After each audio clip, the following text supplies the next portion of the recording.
Welcome to sociology classes. मैं हूं आपका दोस्त शिबू। आज हम डिस्कस करने वाले हैं हर्बर्ट ब्लूमर के बारे में। हम सभी सोशियोलॉजी में अलग अलग तरीके का पर्सपेक्टिव को पढ़ते हैं। यहाँ पर हम स्ट्रक्चरलिस्ट पर्सपेक्टिव देखते हैं, फंक्शनलिस्ट पर्सपेक्टिव, कॉन्फ्लिक्ट पर्सपेक्टिव, साथ ही साथ सिंबॉलिक इंटरेक्शनिज्म पर्सपेक्टिव भी देखते हैं। यहाँ पर जब हम सिंबॉलिक इंटरेक्शनिज्म का नाम लेते हैं, हर्बर्ट ब्लूमर बहुत इंपॉर्टेंट एक कंट्रीब्यूटर थे। इन्होंने ही पहली बार सिंबॉलिक इंटरेक्शनिज्म वर्ड को कॉइन किया था। इन्होंने ही सिंबॉलिक इंटरेक्शनिज्म जो सेपरेट पर्सपेक्टिव है इसको एस्टैब्लिश करने में बहुत इंपॉर्टेंट रोल इनका था। इस वजह से हर्बर्ट ब्लूमर हमारे लिए बहुत ज़्यादा इंपॉर्टेंट बन जाते हैं सोशियोलॉजिकल पॉइंट ऑफ व्यू से। हर्बर्ट ब्लूमर का बहुत सारे कॉन्सेप्ट को आज हम डिस्कस करने वाले हैं। हम यहाँ पर पहले देखेंगे 3 basic premises of symbolic interactionism. Symbolic interactionism में हम कौन से वो जो बेसिक चीज़ें हैं उसको पढ़ते हैं, इसके बारे में ब्लूमर ने क्या कहा है। इन्होंने ऑब्जेक्ट्स को 3 तरीके से डिवाइड किया था। जो हम लोग डे टू डे लाइफ में ऑब्जेक्ट्स के साथ इंटरेक्ट करते हैं, सिंबल के जरिए ऑब्जेक्ट्स को समझते हैं, इसको उन्होंने 3 टाइप्स में डिवाइड की थी।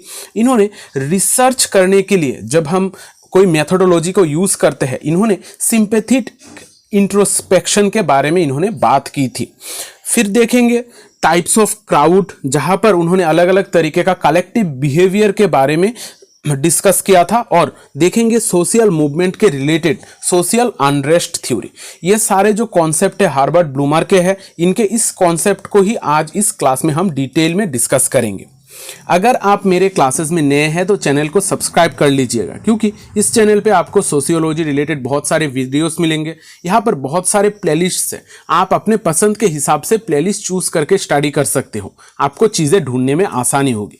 तो चलिए आज का ये जो सेशन है ये हम शुरू करते हैं। हर्बर्ट ब्लूमर एक अमेरिकन सोशियोलॉजिस्ट थे। इन्होंने सोशियोलॉजी के ऊपर बहुत ज़्यादा काम किया था, साथ ही साथ सोशल साइकोलॉजी के ऊपर भी इनका बहुत ज़्यादा कंट्रीब्यूशन था। इन्होंने लोग किस तरीके से इंटरैक्ट करते हैं, सिंबल के ज़रिए लोग किस तरीके से एक दूसरे के साथ इंटरैक्ट करते हैं, ये एक बेसिकली माइक्रो लेवल एनालिसिस की बात करते हैं। हर्बर्ट ब्लूमर ने सोशियोलॉजी को स्टडी किया था। उन्होंने चिकागो यूनिवर्सिटी में 1928 से लेकर 1951 तक वहाँ पर पढ़ाया था। Herbert bloomer G.H. मीड का स्टूडेंट थे। अब G.H. मीड जो है ये है हमारे सिंबलिक इंटरेक्शनिज्म के फादर। इन्होंने ही पहली बार सिंबल के जरिए समाज को समझने की कोशिश की थी। लोग किस तरीके से इंटरेक्ट करते हैं, इनका इंटरेक्शन का प्रोसेस, लोगों का सेल्फ किस तरीके से डेवलप होते हैं, इनके रिगार्डिंग बहुत सारे अलग अलग थ्योरीज भी इन्होंने दी है। ये जो G.H. मीड है, इनके रिगार्डिंग मैंने ऑलरेडी पहले एक क्लास करा के रखी है। आप लोग उस क्लास को देख सकते हो, तो आपको G.H. मीड के बारे में सारी चीज़ें पता चल जाएगी। अब यहाँ पर G.H. मीड के जो स्टूडेंट थे वो थे ब्लूमर। उन्होंने सिंबलिक इंटरेक्शनिज्म जो टर्म है इसको पहली बार कॉइन किया है। याद रखिएगा, G.H. मीड ने सिंबलिक इंटरेक्शनिज्म के ऊपर काम किया था। उन्होंने ये वर्ड कभी भी यूज नहीं किया था। ब्लूमर ने पहली बार ये सिंबलिक इंटरेक्शन या फिर सिंबलिक इंटरेक्शनिज्म का वर्ड यूज किया था। और इसी वजह से ब्लूमर से ही हम देखते हैं कि सिंबलिक इंटरेक्शनिज्म जो पर्सपेक्टिव है इसका थ्योरेटिकल डेवलपमेंट होता है। हम सभी चिकागो स्कूल ऑफ थॉट के बारे में थोड़ा बहुत जानते हैं। चिकागो स्कूल ऑफ थॉट सबसे ज़्यादा पॉपुलर है अर्बन सोशियोलॉजी के लिए, साथ ही साथ सिंबलिक इंटरेक्शनिज्म के लिए भी ये पॉपुलर है।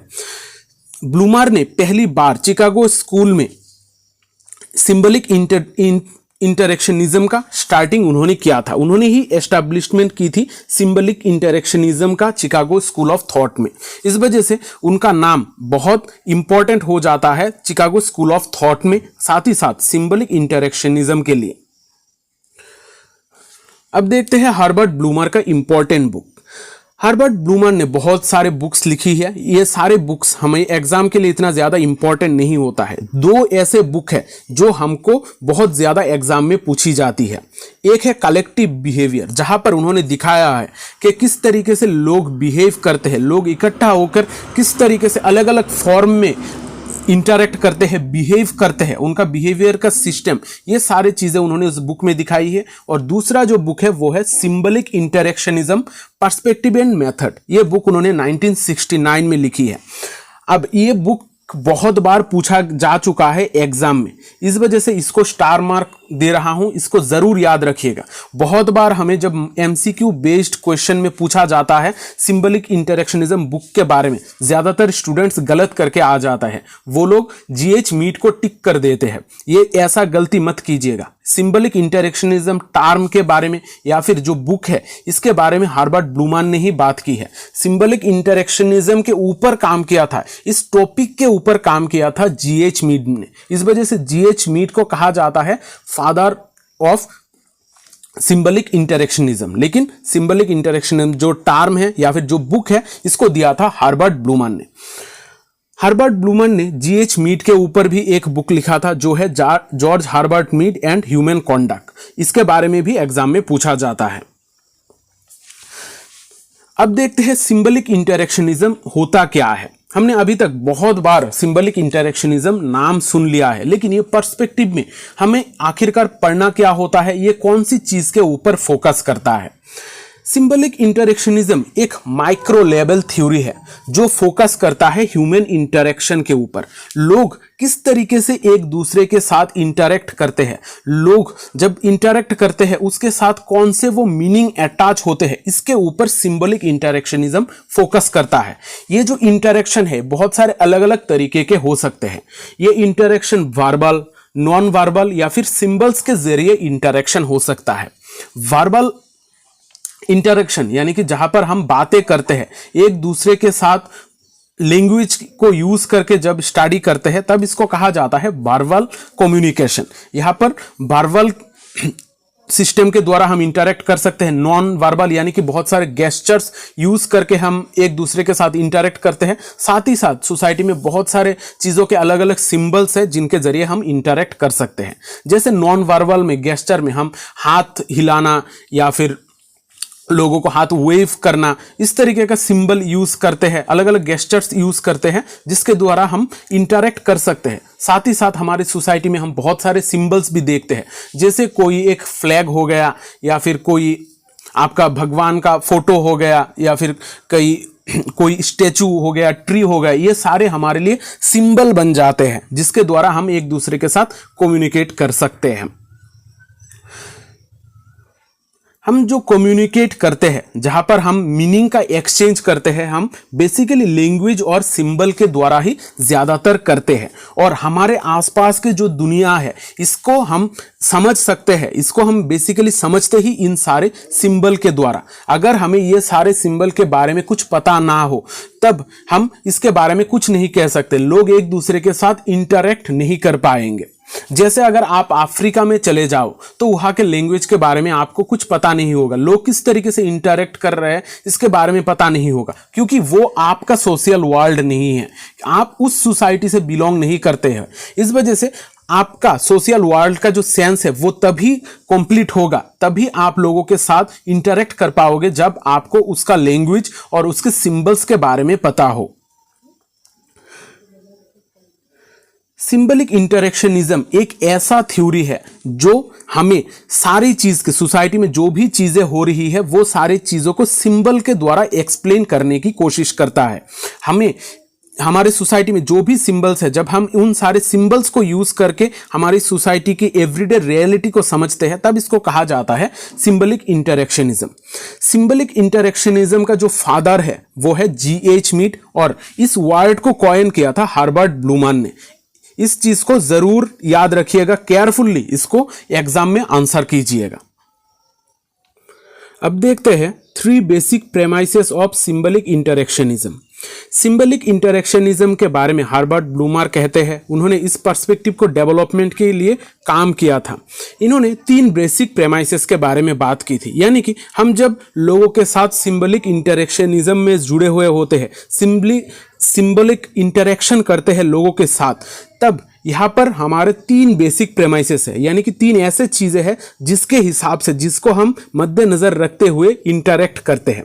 अब ये जो 3 बेसिक प्रेमाइसेस है वो है कि कोई भी ह्यूमन हो वो एक्ट करता है किसी ना किसी चीज की प्रति, यानी कि कोई भी ऐसा ऑब्जेक्ट होता है या फिर सिंबल होता है जिसके अकॉर्डिंग वो एक्ट करता है, और वो जो एक्ट करेगा उसका कुछ ना कुछ मीनिंग होगा, जो ऑब्जेक्ट होगा उसका कुछ ना कुछ मीनिंग होगा, तभी वो एक्ट करेगा। जैसे हमारा नेशनल फ्लैग के प्रति हम बाकी जैसे कपड़ा होता है उसके जैसे इसको हम नहीं समझते हैं, इसका अलग एक मीनिंग होता है। ये जो कॉन्सेप्ट है आपका किसी भी ऑब्जेक्ट के प्रति आपका एक्ट करना, ये कॉन्टेक्स्ट टू कॉन्टेक्स्ट वेरी करता है। आप time to time, context to context, individual to individual vary करता है। जैसे अमेरिका का नेशनल फ्लैग, उसके प्रति हमारा इतना लगाव नहीं होगा, लेकिन हमारा जो नेशनल फ्लैग होगा उसके प्रति हमारा लगाव अलग तरीके का होगा। इस वजह से जो भी ऑब्जेक्ट होगा उसका मीनिंग जिस तरीके का होगा उसके हिसाब से ही ह्यूमंस एक्ट करते हैं। ये जो एक्ट करते हैं ये कहाँ से तैयार होता है, ये मीनिंग हमें किस तरीके से पता चलता है? ये मीनिंग हमें पता चलता है सोशल इंटरेक्शन के जरिए।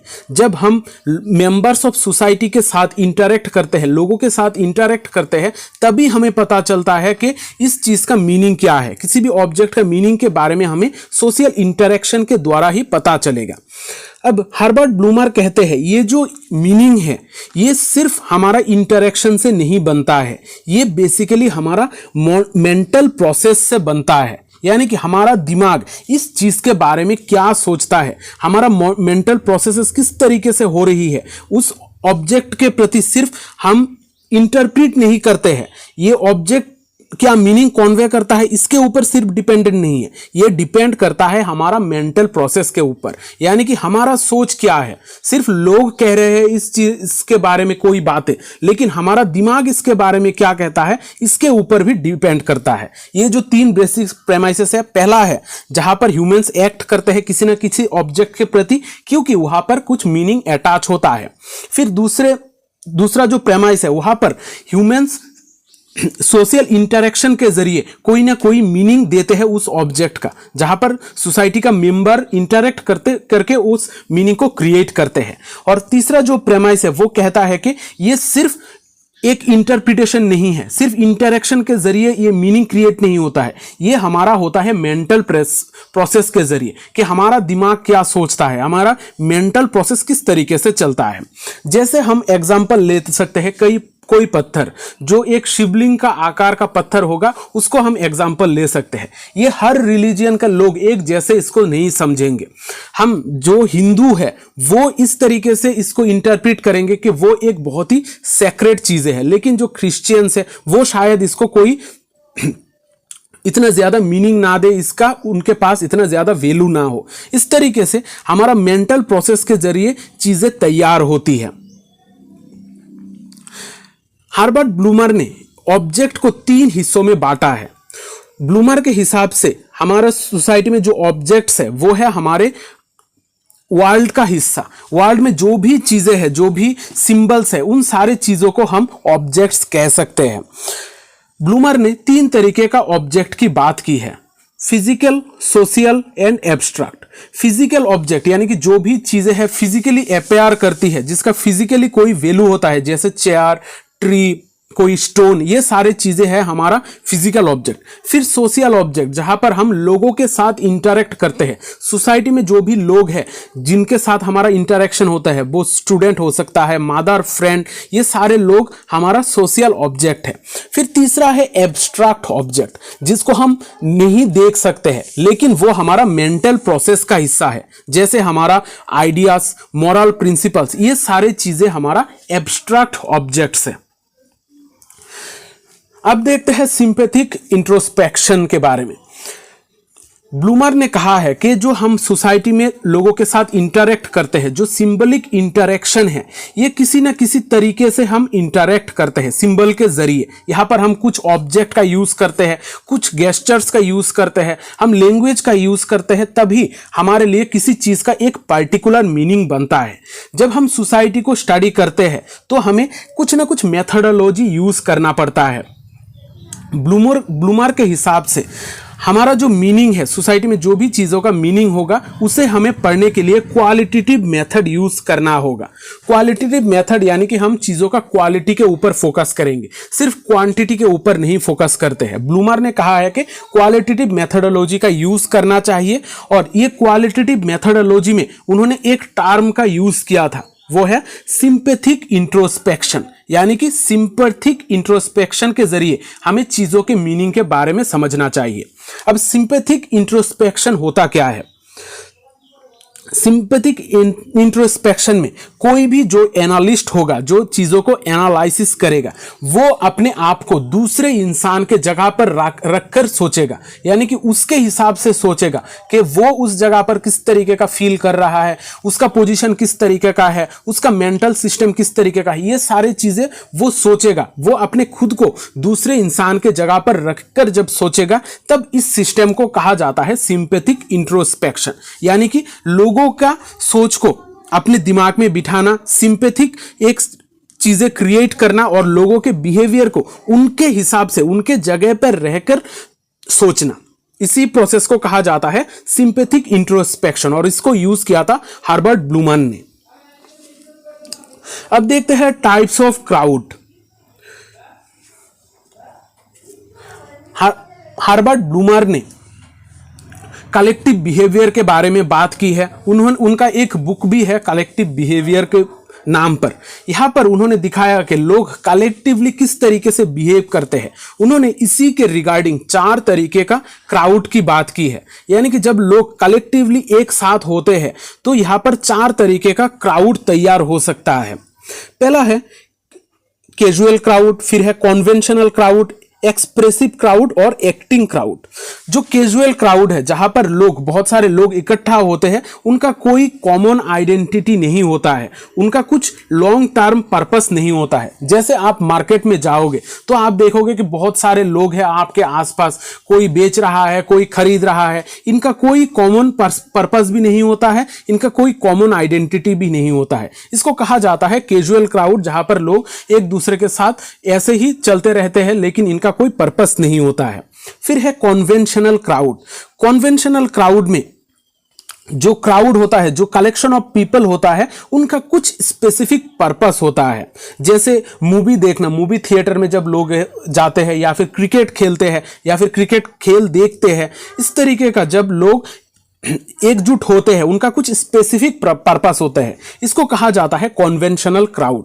फिर है एक्सप्रेसिव क्राउड, जहां पर लोग अपने आप को इकट्ठा करते हैं किसी ना किसी चीज को एक्सप्रेस करने के लिए। जैसे कोई रिलीजियस चीज हो गई, रिलीजियस रिवाइवल का कोई सिस्टम हो गया, या फिर कोई पॉलिटिकल पार्टी का रैली या फिर गैदरिंग हो गया। ये सारी चीजें लोग इकट्ठा होते हैं उनके खुद के इमोशन को एक्सप्रेस करने के लिए। इस तरीके का क्राउड को कहा जाता है एक्सप्रेसिव क्राउड। फिर जो आखिरी टाइप का क्राउड है वो है acting crowd. Acting crowd expressive crowd से एक स्टेप आगे बढ़कर होता है। यहां पर लोग सिर्फ इकट्ठा नहीं होते हैं, वो लोग बहुत बार वायोलेंट हो जा सकते हैं, वायोलेंटली बिहेव कर सकते हैं, डिस्ट्रक्टिवली बिहेव कर सकते हैं, यहां पर लूट भी कर सकते हैं चीजों को, लोगों को यहां पर झगड़े भी हम देख सकते हैं। इस तरीके का जब क्राउड होता है, इसको हम कहते हैं एक्टिंग क्राउड, जहां पर लोग इकट्ठा होते हैं कोई ना कोई वायोलेंट बिहेवियर करने के लिए। ये 4 तरीके का क्राउड के बारे में हर्बर्ट ब्लूमर ने बताया था। अब देखते हैं social unrest theory. Social unrest theory basically एक सोशल मूवमेंट का थ्योरी है, जहां पर हम सोशल मूवमेंट के क्रिएशन का अलग अलग तरीके का थ्योरीज देखते हैं। उसमें से सोशल अनरेस्ट थ्योरी एक इंपॉर्टेंट थ्योरी। इस थ्योरी का डेवलपमेंट हम देखते हैं चिकागो स्कूल में, जहां पर हर्बर्ट ब्लूमर ने इस थ्योरी का डेवलपमेंट किया है। उनके हिसाब से जो लोग हैं वो कलेक्टिवली अटेम्प्ट करते हैं, लोग सोसाइटी में बदलाव लाने के लिए कलेक्टिवली अटेम्प्ट करते हैं, कलेक्टिवली एक्शन करते हैं हमारे सोशल ऑर्डर में चेंज लाने के लिए। जब इस तरीके का कोई घटना होते हैं, लोग सोसाइटी में बदलाव लाने के लिए, सोशल ऑर्डर में बदलाव लाने के लिए कोई काम करते हैं, तब इसको कहा जाता है सोशल मूवमेंट। यहां पर हर्बर्ट ब्लूमर के हिसाब से सोशल मूवमेंट 2 तरीके के हो सकते हैं। एक है एक्टिव और आउटवर्डली डायरेक्टेड, और दूसरा है एक्सप्रेसिव और इनवर्डली डायरेक्टेड। एक्टिव मूवमेंट या फिर आउटवर्डली डायरेक्टेड जो मूवमेंट होगा, सोशल मूवमेंट होगा, यहाँ पर जो लोग हैं वो सोसाइटी में बदलाव लाने की कोशिश करेंगे। यहाँ पर खुद का पर्पस इंपॉर्टेंट नहीं होता है। यहाँ पर लोग बाहर, सोसाइटी के जो बाहर है, सोसाइटी में, पूरी की पूरी सोसाइटी में ट्रांसफॉर्म लाने की कोशिश करते हैं। तब इस तरीके का सोशल मूवमेंट को एक्टिव या फिर आउटवर्डली डायरेक्टेड कहा जाता है। फिर दूसरे तरीके का जो सोशल मूवमेंट है वो है एक्सप्रेसिव और इनवर्डली डायरेक्टेड। इस तरीके का सोशल मूवमेंट में लोग अपने अंदर चेंज लाने की कोशिश करते हैं, अपने खुद के अंदर बदलाव लाने की कोशिश करते हैं। एक्टिव मूवमेंट में हम देख सकते हैं, जैसे हमारे नेशनल मूवमेंट्स है, वो सोसाइटी में ट्रांसफॉर्म लाने की कोशिश करते थे, जहां पर वो जो ब्रिटिशर्स थे उनको दूर भगाने की कोशिश करते थे। और जब हम एक्सप्रेसिव मूवमेंट की बात करते हैं, यहाँ पर हम देख सकते हैं रिलीजियस रिवाइवलिस्ट मूवमेंट, जहाँ पर वो रिलीजियन के अंदर ही बदलाव लाने की कोशिश करते हैं, अपने रिलीजन को रिवाइव करने की, उनके तौर तरीके को वापस से इंप्लीमेंट करने की कोशिश करते हैं। यानी कि यहाँ पर सोसाइटी के अंदर बदलाव लाने की कोशिश किया जाता है। इस दो तरीके का सोशल मूवमेंट के बारे में बात की थी हर्बर्ट ब्लूमर ने। हर्बर्ट ब्लूमर ने इसके साथ साथ लाइफ साइकिल के ऊपर बहुत ज्यादा फोकस दिया था। इनके हिसाब से सोशल मूवमेंट का एक पर्टिकुलर लाइफ साइकिल होता है, वो कुछ स्टेप्स के द्वारा सोशल मूवमेंट चलते हैं। यहां पर हर्बर्ट ब्लूमर ने 4 स्टेजेस के बारे में बात की है कि ये 4 स्टेजेस में सोशल मूवमेंट चलता है। पहला है सोशल फॉर्मेंट, फिर है पॉपुलर एक्साइटमेंट, फॉर्मल ऑर्गेनाइजेशन और इंस्टीट्यूशनलाइजेशन। पहला स्टेप होता है सोशल फॉर्मेंट। यहाँ पर जो लोग होते हैं वो किसी ना किसी चीज से लेकर नाखुश होते हैं, यानी कि उनके बीच में कुछ एंजाइटी होता है या फिर कोई डिप्रेशन का सिचुएशन होते हैं। वो लोग सोसाइटी के तौर तरीकों से इतना ज्यादा खुश नहीं होते हैं, वो इससे थोड़ा अलग तरीके से फीलिंग रखते हैं, यानी कि वो खराब तरीके से इस चीज को देखते हैं। फिर दूसरा स्टेप है पॉपुलर एक्साइटमेंट। यहां पर सिर्फ एक इंसान का नहीं, बहुत सारे इंसानों का इस तरीके का चीजें हम देखते हैं। लोग इस तरीके से एक साथ मिलकर, लोग यहां पर हर इंसान का कुछ ना कुछ प्रॉब्लम होता है, वो सोसाइटी के तौर तरीकों से, सोसाइटी जिस तरीके से चल रहा है उससे खुश नहीं होते हैं। ये पॉपुलर एक्साइटमेंट होता है जहां पर बहुत सारे लोग इस सेम तरीके का फीलिंग रखते हैं। फिर थर्ड स्टेज है फॉर्मल ऑर्गेनाइजेशन। फिर ये सारे जो लोग हैं वो जो एक तरीके से फीलिंग रखते हैं जो कि सोसाइटी में कुछ खराब हो रहा है, तब ये सारे लोग एक फॉर्मल ऑर्गेनाइजेशन तैयार करते हैं। वो एक साथ एकजुट होकर सामने आते हैं, वो लोग एक फॉर्मल ऑर्गेनाइजेशन तैयार करते हैं। फिर आखिरी स्टेज है इंस्टीट्यूशनलाइजेशन। इंस्टीट्यूशनलाइजेशन में ये सारे जो लोग होते हैं वो फॉर्मल ऑर्गेनाइजेशन तो तैयार करते हैं, साथ ही साथ इसको इंस्टीट्यूशनलाइज भी करते हैं। यानी कि यहाँ पर सोसाइटी के हर मेंबर को, हर लोगों को इसके बारे में पता होता है, इसके बारे में चर्चा की जाती है, लोगों में जागरूकता फैलाई जाती है। लेकिन धीरे धीरे हम देखते हैं कि ये जो इंस्टीट्यूशनलाइजेशन के बाद धीरे धीरे ये जो सोशल मूवमेंट होता है, या तो ये सक्सेसफुल होता है या फिर फेल हो जाता है और आखिर में ये डिक्लाइन हो जाता है। ये 4 स्टेजेस के बारे में बात की थी हर्बर्ट ब्लूमर ने, और इसको जरूर सिस्टमेटिकली ही याद रखिएगा, स्टेप बाय स्टेप याद रखिएगा, क्योंकि एग्जाम में आपको पूछ सकते हैं कि सोशल मूवमेंट के जो लाइफ साइकिल है इसके अलग अलग स्टेजेस क्या है। इस वजह से ये सारी चीजें अच्छी तरीके से पढ़िएगा। तो आज का ये जो क्लास है यहां पर ही खत्म करता हूं। आशा करता हूं हर्बर्ट ब्लूमर के बारे में मैंने जो भी चीजें बताई है वो आपको समझ में आई है। अगर समझ में नहीं आती है तो वापस से क्लास को रिपीट करके देखिएगा, यहाँ पर बहुत सारे नोट्स भी है, आप उनसे चीज़ें ज़्यादा क्लियर कर सकते हो। तो आज का क्लास यहाँ पर ही ख़त्म करता हूँ। अगर ये वीडियो अच्छा लगा है तो वीडियो को लाइक और शेयर भी जरूर कीजिएगा, क्योंकि शेयरिंग इज केयरिंग। मिलते हैं अगली क्लास में, तब तक अच्छे रहिए, स्वस्थ रहिए और लोगों में प्यार बांटते रहिए। जय हिंद।